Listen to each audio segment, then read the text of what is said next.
você venha sair daqui com a chama acesa na tua vida. Nós vamos louvar, renova, meu.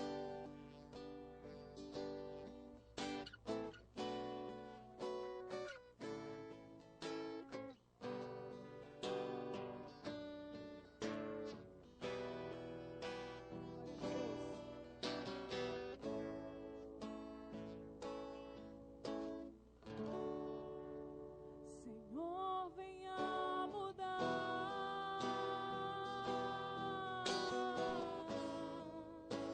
mudar os meus pensamentos,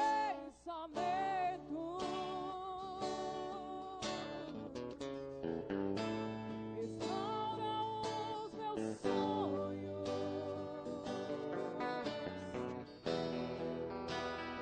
e os meus sentimentos.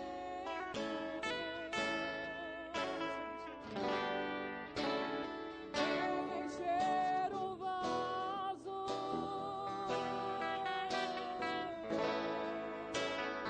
é o que eu mais quero.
Bendito é o nome do Senhor. Glória a Deus. Sem perda de tempo, eu gostaria de convidar o pastor Jorge Luiz, irmãos, ele vai estar ministrando nesta tarde. E vamos aproveitar o máximo do ensinamento da palavra de Deus. Pastor Jorge. A paz do Senhor para os irmãos. Graças a Deus, nós estamos com muitas atividades neste dia, agora à tarde. Também está acontecendo uma reunião com as irmãs. E é um prazer estarmos aqui para podermos participarmos dessa grande festa, esse evento maravilhoso das irmãs das Filhas de Sião. E coube a mim falar sobre os móveis do tabernáculo. Então eu gostaria de expor, vou fazer isso em 3 etapas. Vou apresentar os móveis e tentar lembrar com os irmãos alguns fatos que ocorreram junto a essas peças e depois o que elas representam. O que quer dizer? Amém. Eu gostaria que todos os irmãos, abrissem suas Bíblias. Êxodo 25.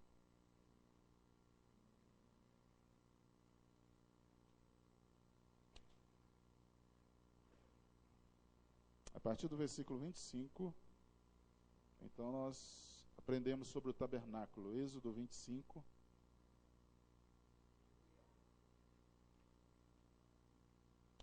O versículo 8 e 9. Êxodo 25, 8 e 9. E me farão um santuário e habitarei no meio deles. Versículo 9. Conforme a tudo que eu mostrar para modelo do tabernáculo e para modelo de todos os seus vasos, assim mesmo o fareis. Foi a ordem de Deus a Moisés. Então me farão uma morada, um tabernáculo, e eu habitarei no meio deles, e faça tudo conforme eu te mostrar. Apocalipse 9. Essa escritura me chama muita atenção porque Deus tem um plano. O pastor falou sobre como que Deus age através das gerações. Falou sobre Eucana, Samuel, e lembrou lá dos filhos, não é isso? Não é isso? Daquele que era o líder lá daquela rebelião e não morreu. Então Deus tem um plano, um projeto. Apocalipse 9, 13. E tocou o 6º anjo a sua trombeta e eu ouvi uma voz que vinha das 4 pontas do altar de ouro. Altar de ouro.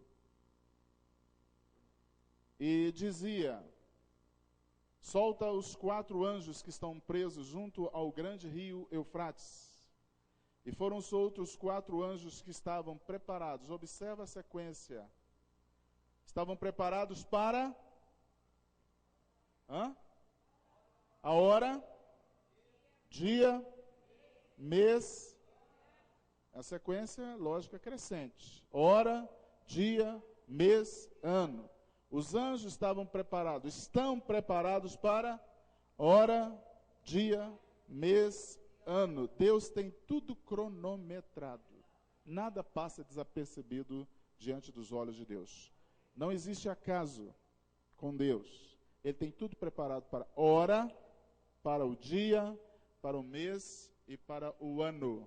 Assim foi o tabernáculo também. Conforme eu te mostrar, faça conforme o modelo. Deus tem um modelo, Deus tem um protótipo. É isso? Para que dali é uma matriz, para que seja confeccionado, se for fazer cópia, mas ele tem o primeiro. Oremos. Senhor Jesus, Tu és maravilhoso. Nós oramos nessa tarde. Nós estamos aqui para sermos abençoados, para aprender. E o Senhor foi chamado de Rabi, mestre. Continua sendo. Aleluia, o Senhor não mudou. E nós vamos aprender. Sairemos daqui abençoados. Aprenderemos um pouco mais. Isso vai somar. Isso há de nos trazer crescimento espiritual. Entendimento. Aleluia. O Senhor é maravilhoso. Posso contar contigo. Amém. É a sua vontade Que o seu povo cresça no conhecimento da sua palavra. Amém. Amém. Eu falei para os irmãos que eu ia apresentar os móveis. Se os irmãos quiserem sentar. Os lá atrás quiserem chegar um pouco para frente. O tabernáculo, aqui nós não temos todos os utensílios do tabernáculo. Inclusive está faltando um aqui. E se nós estivéssemos chegando no tabernáculo, começaria assim. Eu iria para o tabernáculo, mas aqui na frente teria um muro alto, mais de 2 metros de altura.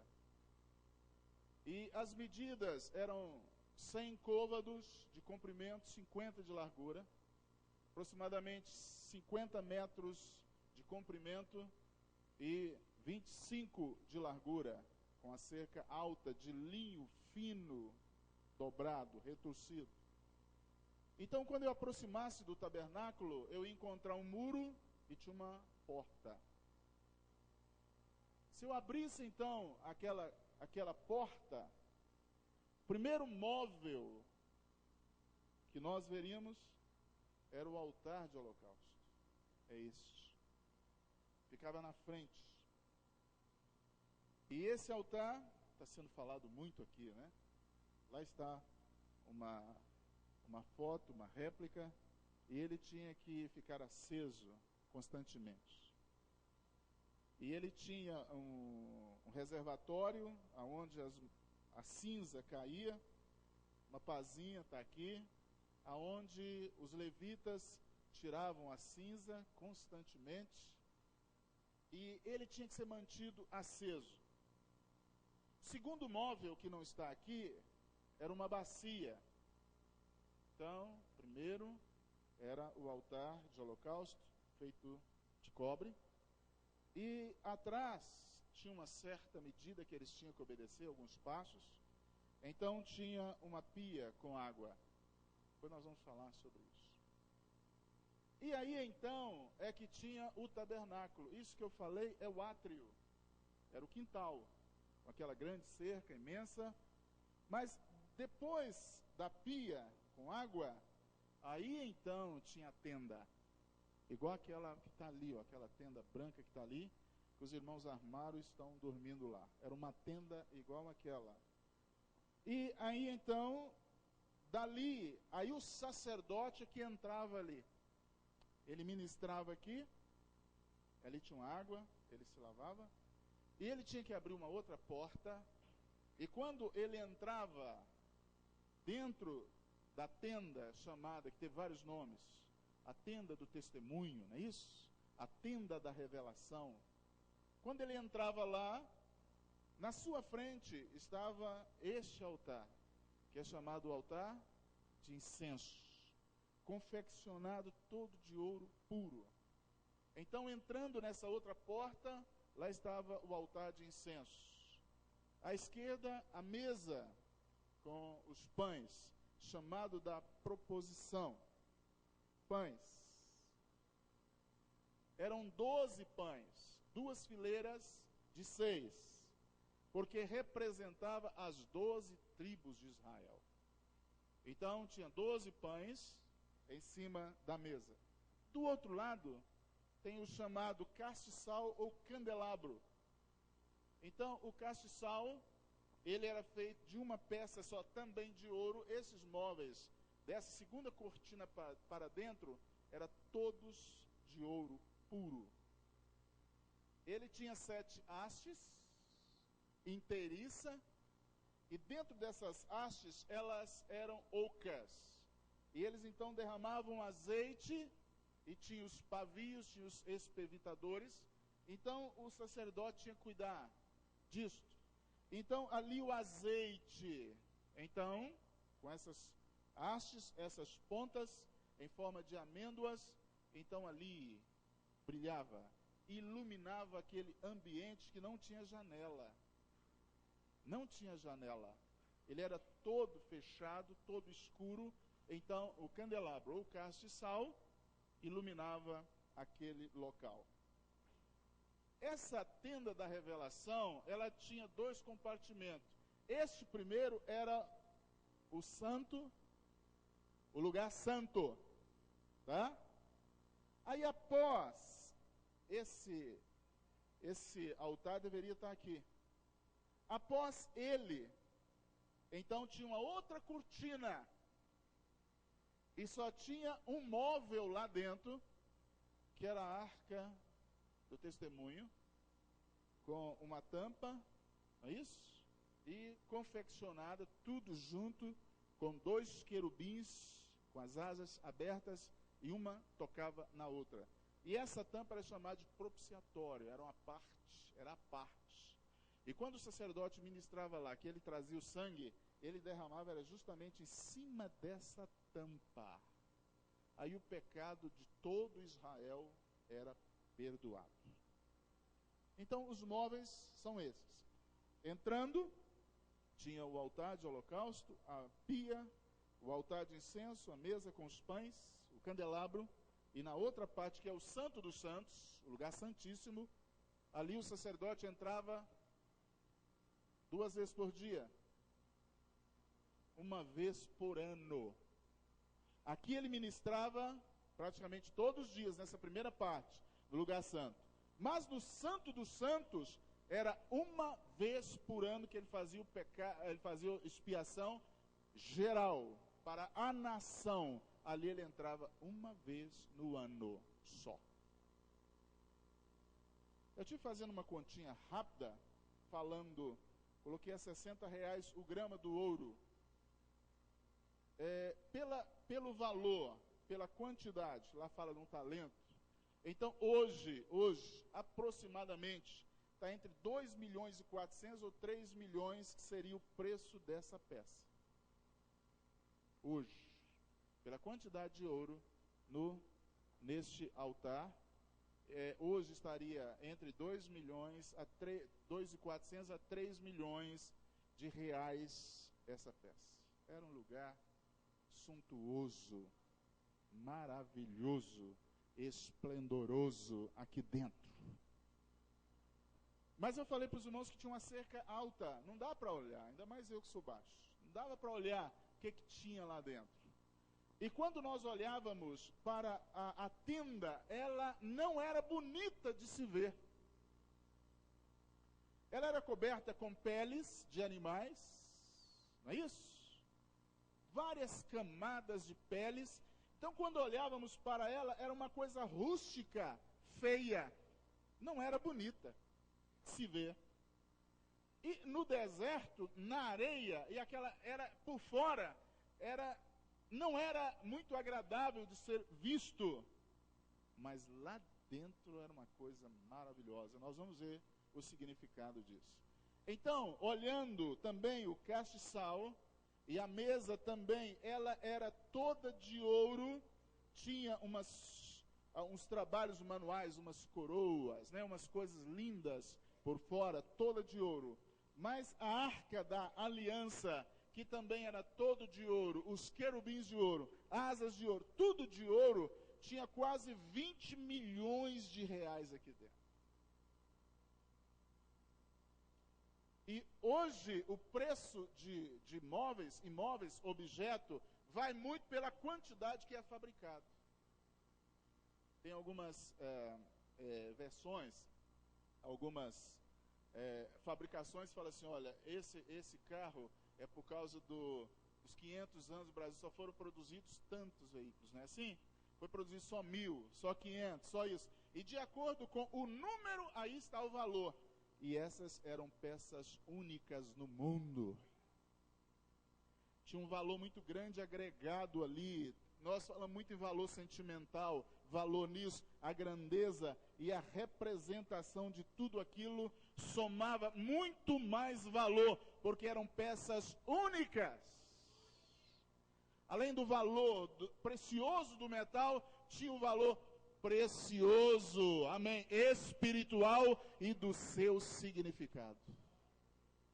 Quando o sacerdote entrava aqui, os irmãos imaginam o luxo, a grandeza, e ele, a sua veste, que também não está exposta aqui, Era uma coisa riquíssima, milionária, não dá para colocar valor.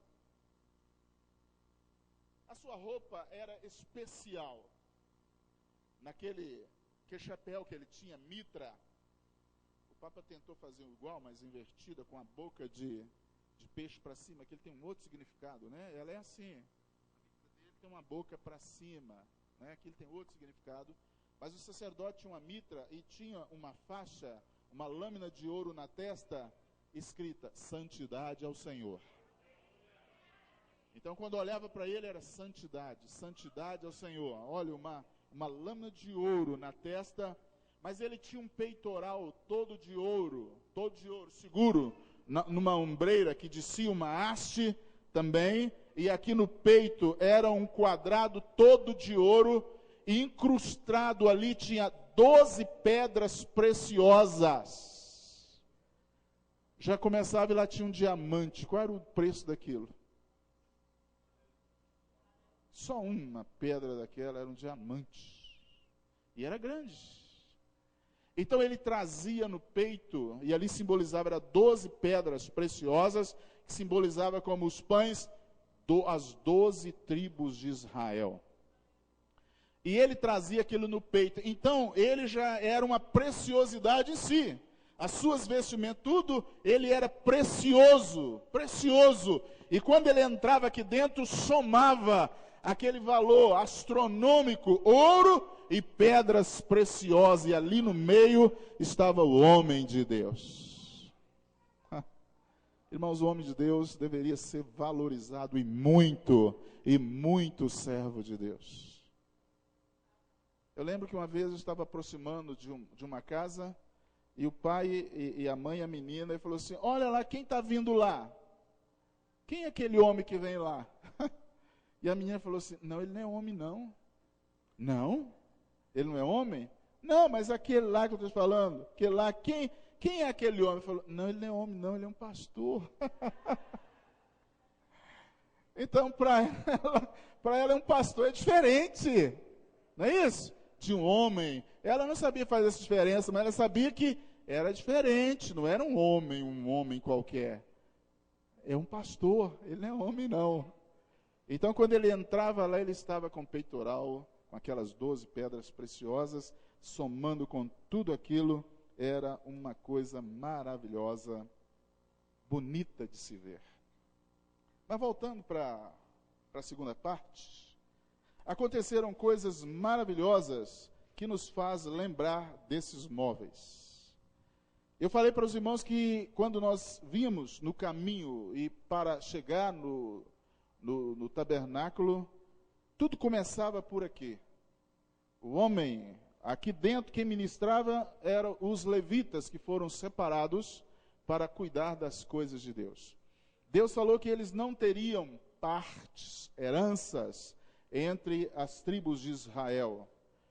E eles eram a herança do Senhor, e a herança, eles iam cuidar das coisas espirituais. O povo ia trabalhar, o povo ia plantar, o povo ia cuidar, o povo ia fazer, e o povo ia pecar, e eles iam cuidar das coisas espirituais. Quando o homem pecava, então ele fazia esse caminho. Ele vinha ao encontro do sacerdote, e ele entrava por aqui. E ele normalmente chegava ali trazendo, os irmãos conhecem, tem um monte de festas, de rituais, até mesmo de sacrifícios, quando a pessoa tinha uma posição aquisitiva maior. Se fosse um príncipe, ele levava uma ovelha, ou então um novilho, um boi. Mas se fosse muito pobre, poder aquisitivo menor, tinha situações que apresentava até uma rolinha, um pombo, que o sacerdote com a unha cortava o pescoço, não é isso? E o sangue era derramado aqui na base deste altar. E a Bíblia diz que sem derramamento de sangue não há perdão, não há remissão. Então ele chegava aqui e falava com o sacerdote, eu pequei, e aqui está a minha oferta.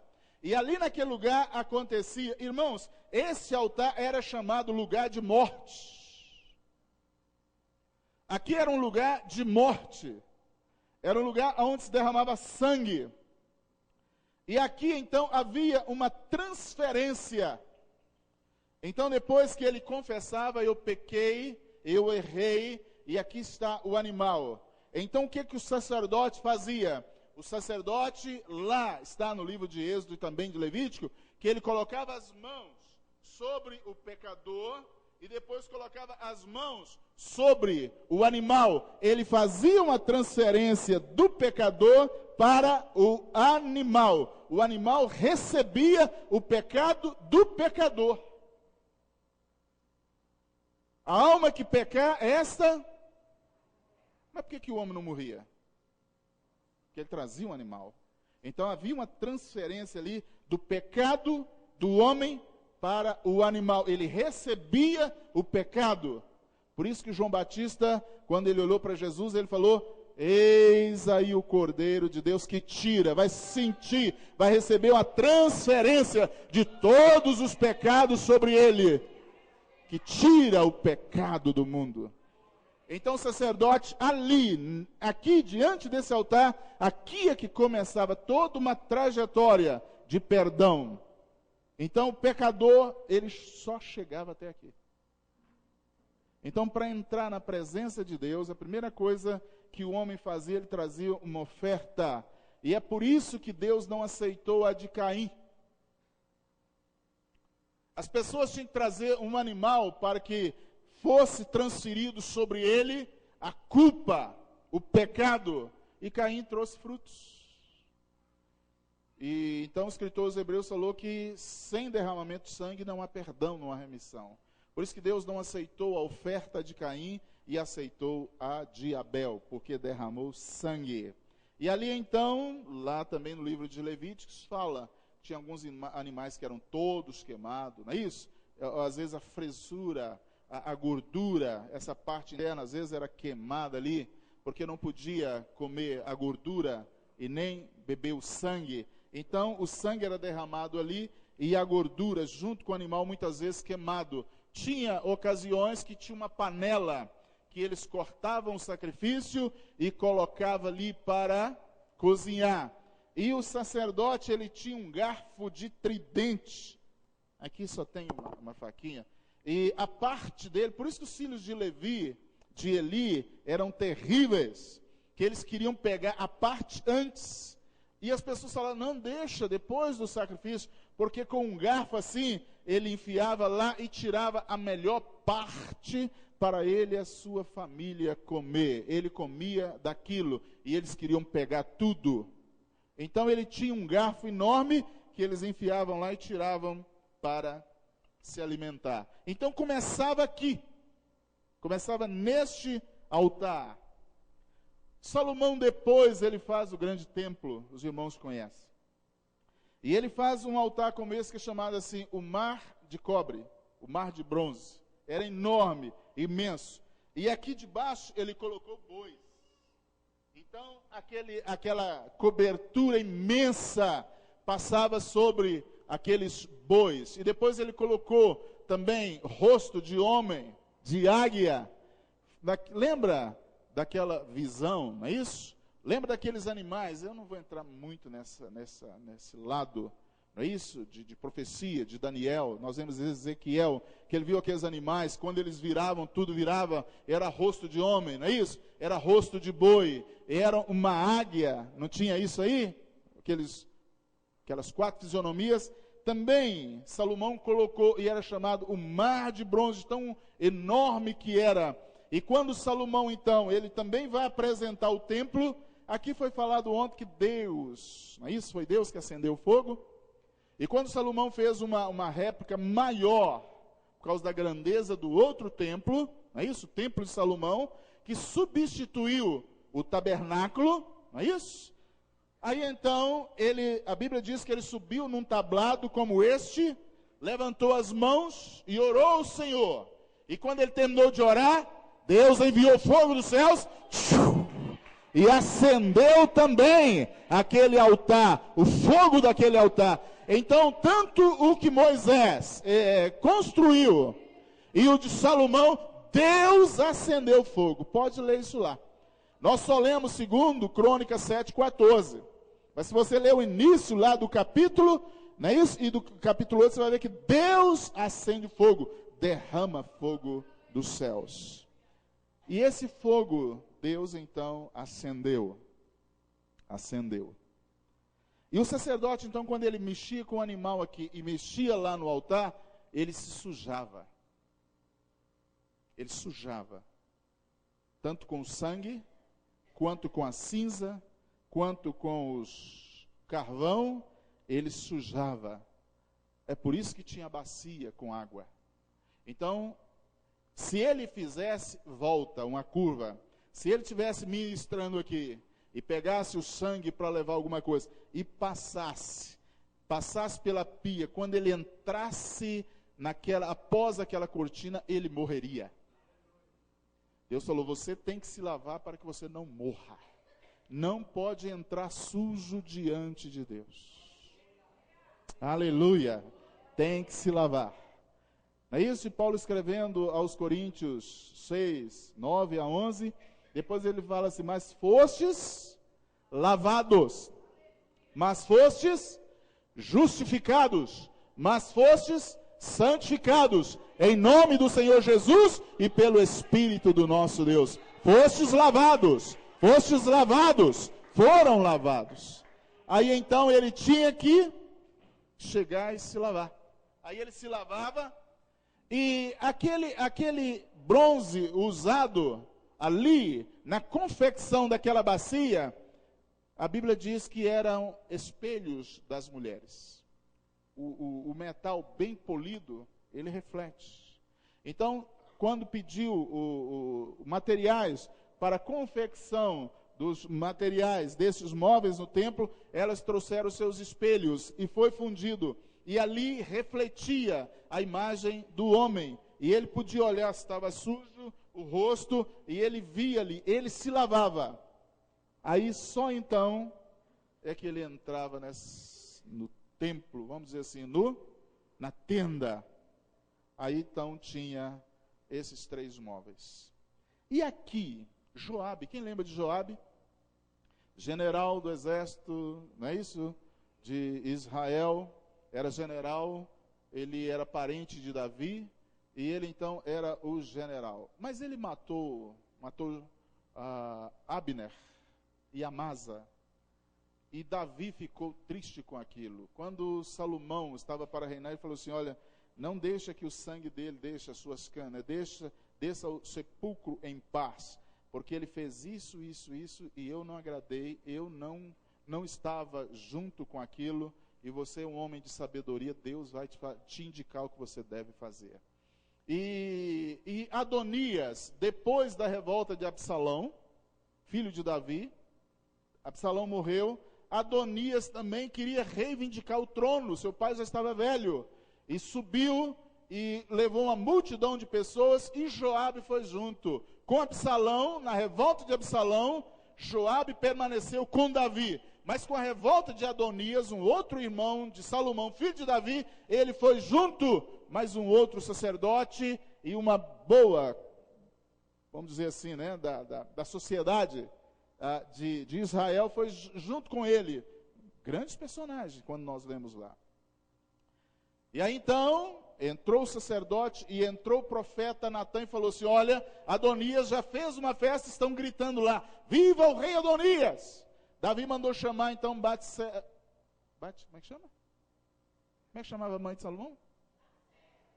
Chamou rapidinho e mandou que preparassem ele, e então ungiram Salomão e falou, viva o rei Salomão, viva o rei Salomão, rei Salomão. E aquilo ecoou tão grande que chegou lá onde Adonias estava, correu todo mundo, desbaratou todo mundo, e Joabe ficou apreensivo, e agora, o que vai acontecer comigo? Mandaram atrás de Joabe, sabe o que ele fez? Ele correu para o templo e a Bíblia diz que ele segurou no chifre, nesses chifres, lá fala corno, é chifre, ele segurou ali, e então o rei agora, Salomão mandou chamá-lo, vem, sai daí Joabe, não, eu só saio daqui morto, e ele segurou lá, aquele altar é um altar de misericórdia. Então, eles não ficaram com medo de entrar lá. Então, o capitão voltou e falou com Salomão. Ele falou que só sai de lá morto. Então, vai lá e faz conforme ele falou. Aí eles foram e traspassaram ele nesse altar. No altar de bronze. Então, nesses móveis do tabernáculo tem muita história. E aqui o general Joabe tombou. Foi morto, segurado no chifre desse altar. É uma pena que nós não temos muito tempo, pouco tempo. Aqui estão os 12 pães, aonde o sacerdote, só o sacerdote podia alimentar desses pães. Ele ficava dentro dessa parte que é onde o sacerdote ministrava. E aqui eles comiam. E quando eu pego nesse pão, você lembra de alguma coisa? Lembra de alguma coisa? João 6:35, Jesus falou: eu sou o pão da vida. Então eles comiam daquilo lá. E esses pães também têm uma história. Davi, quando estava fugindo de Saul, ele correu e foi no sacerdote. Lembra? Ele passou lá e falou assim: olha, estou numa missão e estou com alguns homens. O Senhor tem pães aí, alguma coisa para que nós comamos? E o sacerdote falou assim: eu não tenho pão comum. Está tudo escrito ali, se você quiser. Eu estou falando assim, estou sendo rápido, mas eu tenho tudo escrito ali. Se vocês quiserem depois. Ele falou assim: eu não tenho pão comum, que é o pão comum de casa. Mas eu tenho os pães sagrados. Se os seus homens não tivessem, ele dá lá uma série de restrições, né? Para eles, então eu poderia te dar. Ele falou: então me arranja esses pães depressa. Então ele pegou aqueles pães e Davi comeu. Depois Jesus fala sobre isso lá na frente. Só o sacerdote podia comer. Mas como Davi prefigurava Cristo, então ele também era considerado rei, sacerdote e profeta. Então Davi comeu desses pães que só aos sacerdotes, só essa ordem, essa classe que podia alimentar destes pães. E esses pães ficavam ao lado do altar de incenso. Vou deixar para falar sobre ele depois. E aqui nós temos então o candelabro. Quando nós chegamos diante dessa peça do candelabro, essa maravilha, lá no livro de Apocalipse fala que tinha um homem que andava no meio dos 7, Jesus andava no meio dos 7 castiçais, e também tinha uma representação, a igreja. Depois foi aquelas 7 igrejas da Ásia, 7 candelabros, cada uma igreja. A igreja é considerada luz nesse mundo, não é verdade? Então, Provérbios 6:23, olha que maravilha. Provérbios 6:23, vamos ler pelo menos um versículo, né? Os irmãos falam: esse pastor está falando demais, mas nós não temos tempo. Vamos ler a palavra de Deus. Provérbios 6:23, assim: porque o mandamento é uma, e a lei uma luz. Porque o mandamento, a palavra de Deus, é uma lâmpada, e a lei, luz. Salmo 119, versículo 105 diz: lâmpada para os meus pés é a tua palavra e luz para os meus caminhos. Então, o mandamento é uma lâmpada, a lei é luz. Lâmpada para os meus pés é a tua palavra e luz para os meus caminhos. Jesus falou em João 8:12, eu sou a luz do mundo, quem me segue jamais andará em trevas. Aleluia, eu sou a luz do mundo. E depois, vós sois a luz do mundo. Então, quando o sacerdote entrava ali, ele era iluminado, alimentado. Ele trabalhava, exercia o seu ministério, se lavava, se alimentava, e recebia luz, iluminação. Fala que a lei, não é isso? A lei, os mandamentos.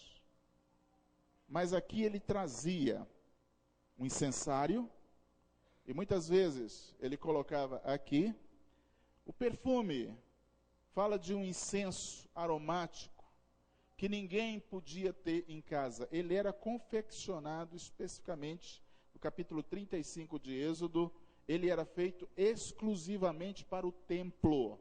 Aquele perfume era tão cheiroso, tão precioso, especial, que ninguém podia ter em casa. Era só para o templo. Por quê? Eu falei que aqui era um lugar de morte.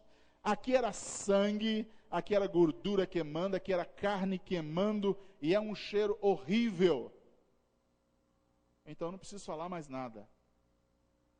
Quando colocava o incenso nas brasas, exalava aquele aroma precioso, aleluia, que enchia aquele lugar, aquele quintal, aquelas cercanias ali, aquela região. Então eles respiravam, não é isso? Aspirava um cheiro maravilhoso, um incenso maravilhoso, e tirava aquele mau cheiro. Me parece que é o Palácio de Versalhes, na França, que tinha, ele é todo cercado por perfume, plantas, flores aromáticas, porque lá antigamente, no passado, né, eles não tinham rede de esgoto, e aquilo tudo ia para um lago, era um mau cheiro terrível. Então eles plantaram muitas plantas ao redor, muitas flores, muitas rosas, para aquilo exalar e eliminar aquele mau cheiro. Mas o Senhor fez isso. Então o que subia dali, então aquele incenso aromático, aquela coisa maravilhosa, aquilo eliminava aquele cheiro de carne queimada, de gordura queimada, de sangue, pele de animal, aquela coisa, tudo era eliminado quando então aquele perfume, através daquele incenso. E o sacerdote entrava ali naquele lugar e oferecia o incenso. Apocalipse 5, versículo 8, fala que aquele incenso são as orações dos santos. Então aquele incenso, esse altar era um altar de oração. Amém? Ele ia ali para orar. E nesse altar aqui aconteceu uma coisa maravilhosa. Diante desse altar tinha um sacerdote, a Bíblia diz segundo a ordem de Abias, está lá em Lucas capítulo 1, quando chegou no seu turno, quando Zacarias chegou diante desse altar, e a Bíblia diz que coube a ele, não é isso? E quando ele chegou lá, para oferecer o incenso e orar, de repente um anjo do lado desse altar, foi desse altar, o altar de incenso, o altar de ouro. E o anjo falou com ele, aí ele ficou assustado quando ele viu o anjo. E o anjo falou assim: Zacarias, não temas, suas orações foram ouvidas. O pastor falou de oração ouvida nessa manhã, não foi? As suas orações foram. Isabel, tua mulher, dará à luz um filho. Amém. Ao lado deste altar é que ele recebeu então a visita angelical, celestial, e também a resposta da sua oração. Mas aconteceu uma coisa ali também tremenda, nós não esquecemos. O que foi? Ele ficou mudo, porque ele retrucou ao anjo: mas como se dará isso? Eu sou velho e minha esposa, eu sou adiantado em idade, minha esposa também. O anjo não entrou em detalhe com ele, só falou assim: eu sou, quem era o anjo? Gabriel, que assisto, estou na presença de Deus. Você vai ficar mudo até que a criança nasça. E todo mundo lá ficou apreensivo, porque era uma festa, todo mundo ficava aguardando. Meu Deus, ele está demorando muito, o que está havendo? E ninguém podia entrar lá, a não ser o sacerdote, não é? Segundo a história, quando o sacerdote ia entrar, eles colocavam uma corda nele, nessa região aqui. E quando ele ia entrando, eles iam dando corda, e ele ia entrando. Se acontecesse alguma coisa lá e ele morresse, eles não podiam entrar lá para tirar ele. Aí então puxava pela corda. E ele demorou. Aí ele chegou na porta e eles viram que tinha acontecido alguma coisa com ele, porque ele estava totalmente mudado. E tentava falar e gesticular, eles viram que tinha acontecido algo especial lá dentro. Então foi aqui, diante desse altar, que Zacarias ficou mudo. Mas deixa eu falar um pouquinho sobre essa questão. Irmãos, o anjo falou que o que foi ouvido? Mas ele estava orando? Estava. A ponto do anjo falar que foi ouvido. Agora, por que ele duvidou então? Ele não estava orando? O que ele estava pedindo? Um filho. Estéril também. Não é isso? Igual Ana. Igual Rebeca. Ela era estéril. Então, se eles estavam pedindo, por que não estavam acreditando? Irmãos, Deus, Ele leva em consideração, Deus é misericordioso, Ele é paciente com o novo convertido, com o neófito na fé, que a Bíblia diz. Deus tem paciência com o novo convertido, nós deveríamos ter também. Agora, Deus não teve paciência com Zacarias. Ele ficou mudo na hora. Agora teve um homem chamado Gideão, um jovem, que a Bíblia diz que ele estava malhando trigo, escondido. E o anjo do Senhor se coloca debaixo de não é isso? De um pé de árvore e fala assim: varão valoroso, o Senhor é contigo. E ele fala assim: se Deus é comigo, por que eu estou escondido aqui fazendo isso? E que valor é esse? Que valor é esse? E fala, né? Reclama. O anjo do Senhor olha para ele e fala assim: vai nessa sua força. E ele fala: que força? Que força! Estou aqui, ó, a minha família, eu sou o caçula da minha família é menor, não é isso? Na minha comunidade, na minha tribo, a minha tribo ainda é menor em Israel. Que negócio é esse? Mas eu sou contigo. Deus conversa com ele, ele pede o anjo para esperar, faz um holocausto, não é isso? Sacrifício. O anjo fica lá, né, coloca o cajado, aquilo pega fogo. Depois ele ainda, por não estar satisfeito, pega um velo de lã, fala assim: Senhor, se o Senhor é comigo mesmo, eu vou colocar esse velo, esse novelo de lã lá no chão, só vai ter água nele, ao redor vai estar tudo seco, sereno da noite. De manhãzinha, cedinho, ele correu lá, pegou o velo de lã, a Bíblia diz que ele espremeu, encheu uma taça, e a terra estava toda seca. E Deus ficou aguardando aquilo. Passou o dia, na outra noite, ele falou assim: ó Senhor, agora eu vou colocar o velo de novo. Imagina Deus suportando aquilo. Vou colocar lá. E colocou lá. Agora é o contrário, ele vai ficar sequinho e tudo molhado ao redor. O quintal vai estar todo molhado, as plantas todas molhadas, tudo molhado. Ele não. De madrugada ele chegou lá, tudo molhado, as plantas até. Ele pegou e apertou, sequinho. Deus foi misericordioso com ele. Deus suportou ele, mas não suportou Zacarias. Se ele continuasse a fazer, e depois Deus até mandou ele lá no acampamento do inimigo, vai lá, ele foi lá e viu os soldados conversando, não é isso? Que viu um pão rolando e tal, ele falou assim: isso é a espada de Gideão. Deus tendo paciência com ele, o novo convertido.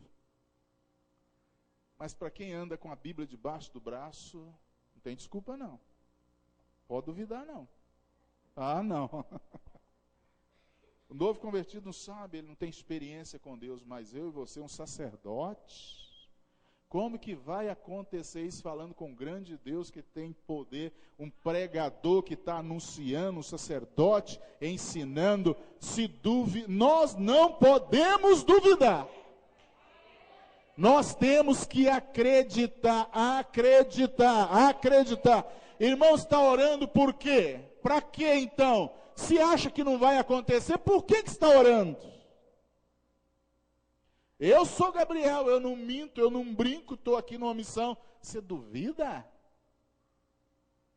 Então, irmãos, a igreja orava no capítulo 12 de Atos. Mataram Tiago, a espada, degolaram Tiago, não é isso? A Bíblia fala. E Herodes viu que aquilo foi bom politicamente. Político é terrível, né? Se uma coisa agradou, dá ibope, dá volta, ele corre atrás. Então isso agradou o povo, prender Pedro também, o líder, pegar Pedro. Eu vou cair na graça do povo mesmo. Pegaram Pedro também e o levou para apresentá-lo depois daquela festa. Mas a Bíblia diz que a igreja fazia algumas orações. Contínua, é um ciclo, é contínuo. A igreja fazia contínua oração por ele a Deus. A igreja não pode parar, ela tem que fazer contínua oração. Os irmãos estão voltando para casa, não pare, continua fazendo contínua oração. O fogo está sendo pregado todos os dias, não pode apagar. Naquela noite, um anjo veio, tocou na zilharca, essa parte aqui, ó, de Pedro. Pedro dormindo. As pessoas não chegam para acordar o outro. Tem gente que tem muita cócega, né? Mas chega e faz assim, na costela, não é isso? Ô, fulano, acorda. Tocou em Pedro, ele acordou, calça e sandálias. Logo que ele calçou, as correntes caíram da sua mão, as portas se abriram, que ele estava preso no meio de soldados romanos, é assim que eles guardavam as pessoas.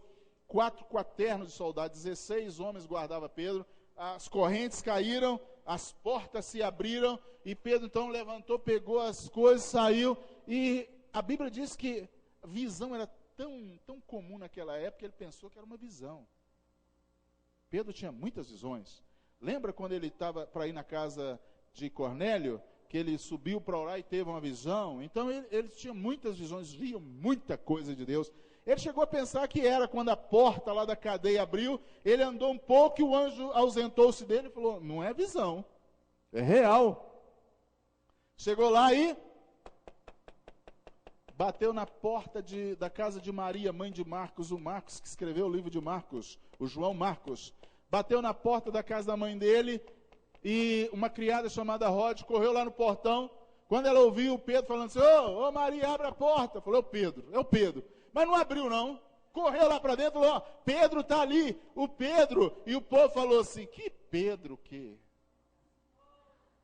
Pedro está preso, pode ser o seu anjo. E eles correram lá, era Pedro mesmo. Agora, irmãos, eles não estavam orando para Pedro ser solto? Pedro solto na porta deles e eles não estavam acreditando. Muitas vezes a bênção está na porta batendo e nós não estamos acreditando. A bênção está chegando, chegou, está batendo. Nós precisamos acreditar. A igreja está orando, então está vindo aí. Deus está agindo aí. Está chegando na porta aí. Nós precisamos acreditar. Então Deus não perdoou Zacarias. Ah, é? Mudo. Vai ficar mudo então. Mas com Gideão ele foi paciente. Amém. Então, aqui, diante desse altar, junto a esse altar, Zacarias ficou mudo. Essa arca aconteceu coisas fantásticas.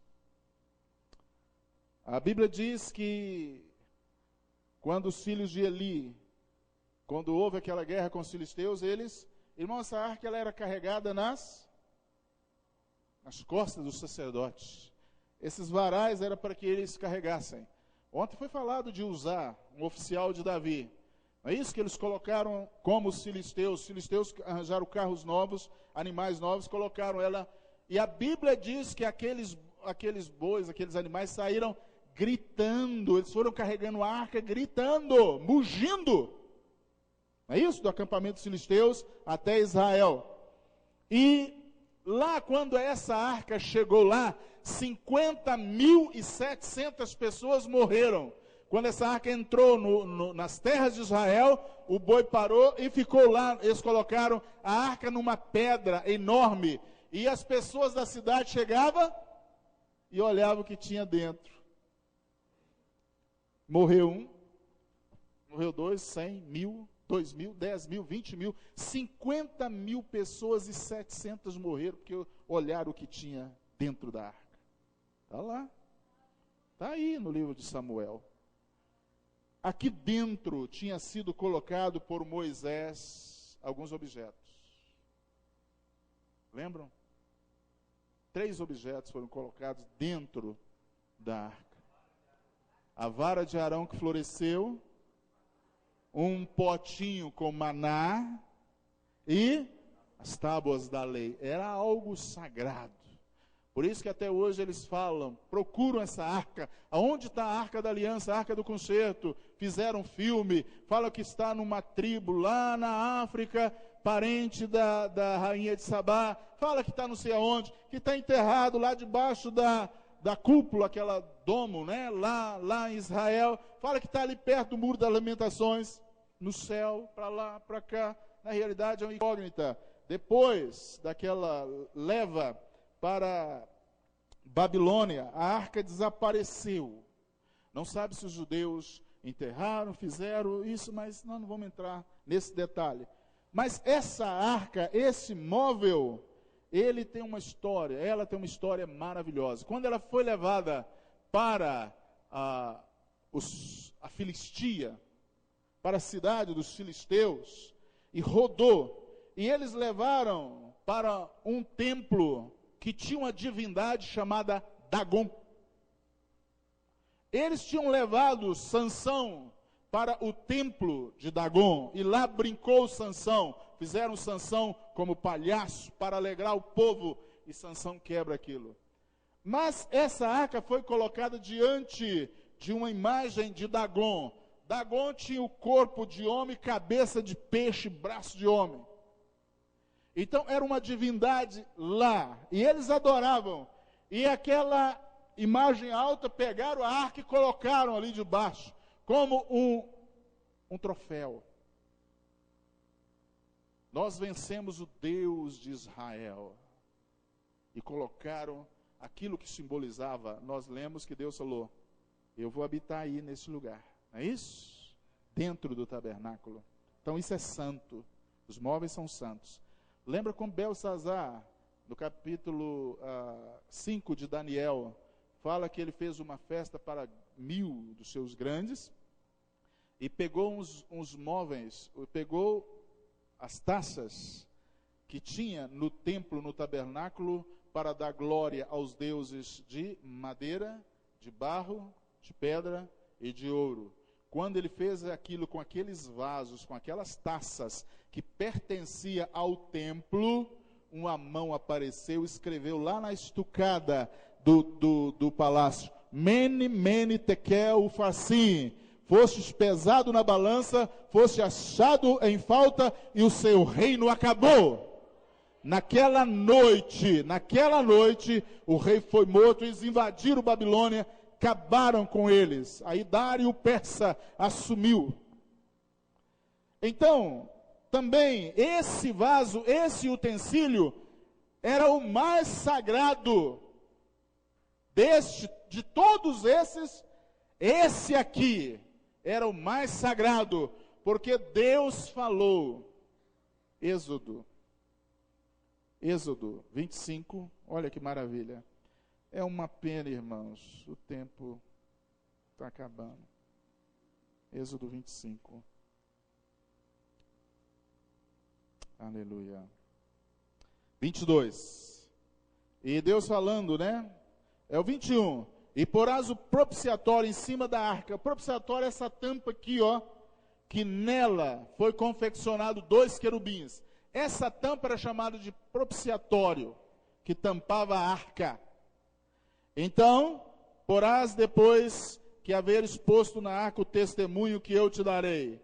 E ali virei a ti e falarei contigo de cima do propiciatório. Aqui Deus falava. A voz de Deus vinha daqui, do meio desses querubins. De cima dessa tampa surgia a voz de Deus. Deus falava dali. Então, dentre esses móveis, este era o que se tinha mais cuidado. E quando eles tentaram trazer essa arca, já tinha morrido 50.700 antes de usar. E eles colocaram, Davi queria levar essa arca para Jerusalém, e usar, então, quando ela balançou, ele chegou e tentou firmar ela para ela não cair. Quando ele tentou pôr a mão, ele caiu morto. Fulminado na hora. Como um raio. Davi ficou triste. E eles deixaram essa arca numa casa. E eles chegou até Davi e falou: olha, Deus está abençoando a casa daquele fulano lá. Porque a arca estava lá. A presença de Deus estava naquela casa, naquela família. Aí Davi então foi consultar a palavra de Deus. A lei é luz, é lâmpada. O sacerdote, quando ele estava orando ali, ele recebia luz, amém, de Deus. Ele alimentava e Deus falava daqui.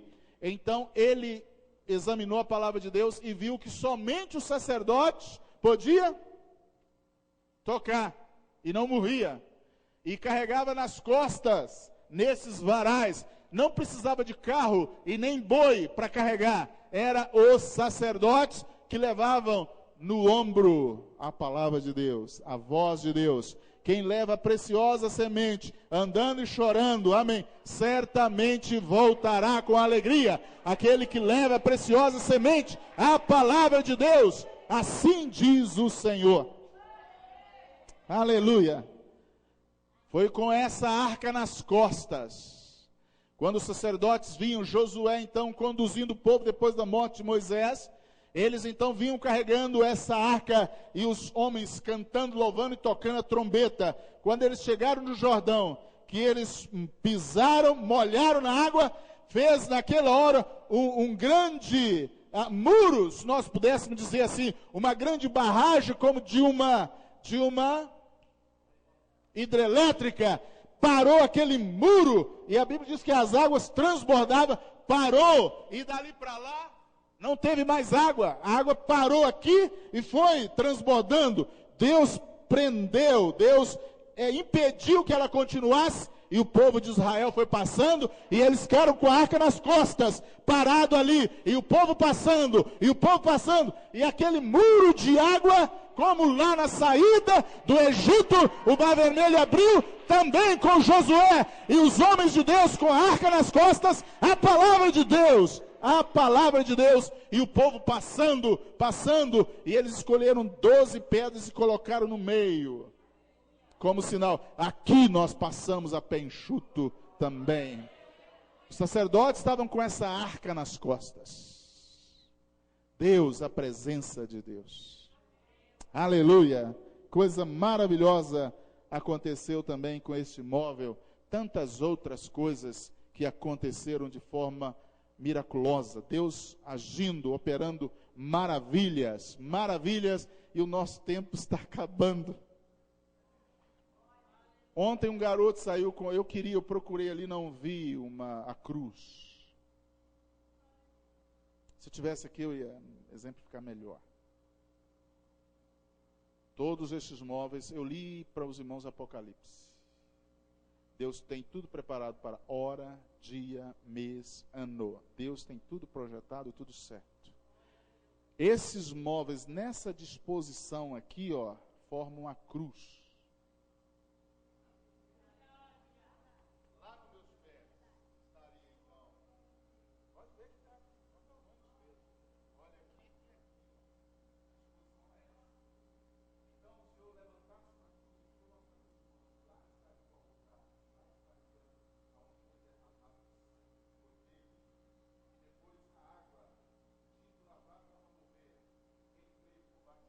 Será salvo. A água. E mortos para o mundo, não é assim que a Bíblia diz? E agora, vivos para Deus. A alma que pecar, essa morrerá. O salário do pecado é a morte. Então, nessa disposição aqui, olha, lá embaixo no pé, estava o altar, a pia, e mais ou menos nessa altura aqui, aí então vem o altar de incenso. De um lado, de uma mão, a mesa com os pães, do outro lado, o candelabro, e na cabeça está a arca da aliança, e Deus falou, dali eu falarei contigo, dali, lá mais ou menos na cruz, estava na cabeça aquela arca na disposição. Quando Jesus falava, era Deus falando conosco. Jesus é Deus. Jesus é Deus. Deus falando com o homem. O tabernáculo já apontava para a cruz, para a pessoa de Jesus Cristo. E Deus falou assim: faça um tabernáculo e eu estarei ali. Eu vou estar no meio de vocês. Quando Jesus estava no meio do povo, entre o povo, em Jerusalém, nas aldeias, entre os discípulos, Deus estava ali no meio do povo e da arca. Falarei com vocês. Pedro, usando mais a língua no original, fala que Jesus tabernaculou, Deus tabernaculou. E Deus falando lá mesmo em Samuel, quando Davi falou assim: eu vou edificar um templo para o meu Deus. Deus falou assim: eu nunca pedi nada a ninguém, eu sempre andei de tendas em tendas e tabernáculo. Então Deus andava aqui dentro, Deus estava aqui dentro, e Deus então se fez carne e habitou ali dentro. Por isso que Jesus falou assim: quem olha para mim, quem vê a mim, vê o Pai. Então dentro do tabernáculo nós mostramos a unicidade. Quem olha para mim, quem vê a mim, vê o Pai. Como dizes tu, mostra-nos o Pai. Não crê que eu estou no Pai, o Pai está é dentro, no tabernáculo, dentro daquela morada. Ele que está em mim é quem faz a obra. Aleluia! Por isso quando Jesus falava, as coisas aconteciam, porque é Deus. Falarei com vocês dali. Quando Jesus falava, Deus estava falando. Jesus é Deus. Jesus é Deus. Jesus é Deus. Palmas. Jesus é Deus.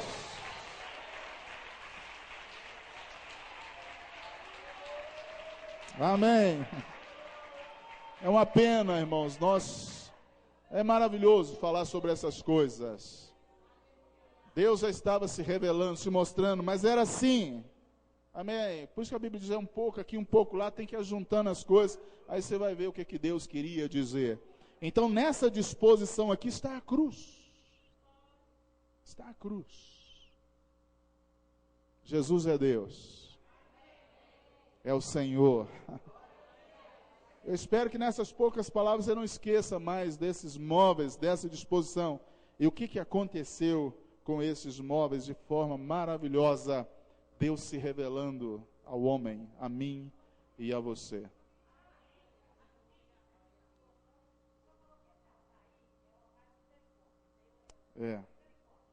Morte, né? Misericórdia. Isso, Joabe. Agarrou-se ali. Sim. Justamente, é isso mesmo. Já que ele estava agarrado ali, era misericórdia.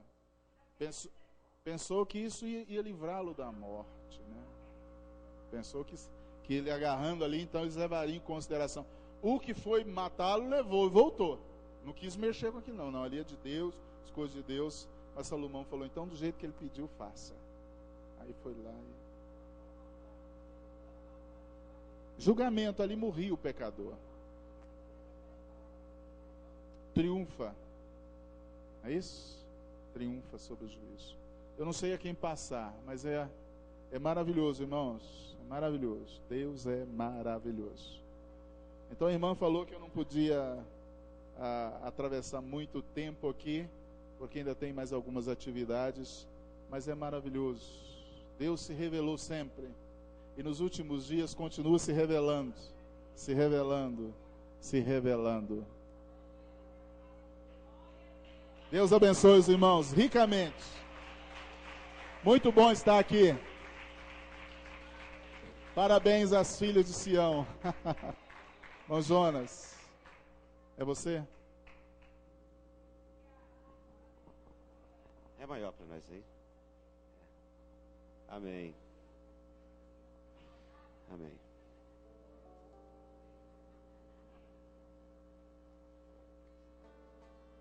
Filho de Sião, né?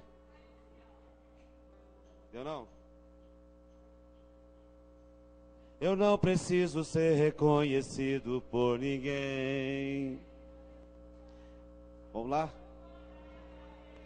Com que conheçam a Ti e que diminua eu, para que Tu cresças, Senhor,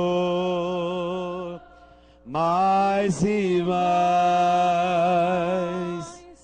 E como serafins que encobre o rosto ante a Ti, escondo o rosto para que vejam Tua face em mim, e que diminua eu, para que Tu cresças, Senhor, mais e mais, mais e mais, no santo dos santos, a fumaça me esconde, só Teus olhos me veem, debaixo de Tuas asas é meu abrigo, meu lugar secreto, só Tua graça me basta, em Tua presença é meu prazer. No santo dos santos, a fumaça me esconde, Só Teus olhos me veem. debaixo de Tuas asas é meu abrigo, meu lugar secreto, só Tua graça me basta, em Tua presença é meu prazer. Só Tua graça me basta, em Tua presença é o meu prazer. Senhor Jesus, nós Te louvamos pelo estudo desta tarde, ó Deus. Te louvamos por tudo o que o Senhor tem feito por nós. Seja conosco ainda no decorrer desse dia, Senhor. Aguardamos mais ainda da porção do Senhor em nossas vidas. Nós Te louvamos, Senhor, em nome de Jesus. Amém. Amém. Deus abençoe o pastor Jorge Luiz, tá? Tá. Então nós temos irmãos online, né? E o nosso culto, irmãos, vai começar às 17 horas. Então vamos cumprir com o horário do início, porque se não começar, não termina. E para terminar bem, tem que começar bem. Então todos aqui para adorar o Senhor, com o resto que nos sobra de fôlego, de ânimo. Amém? Deus abençoe a todos.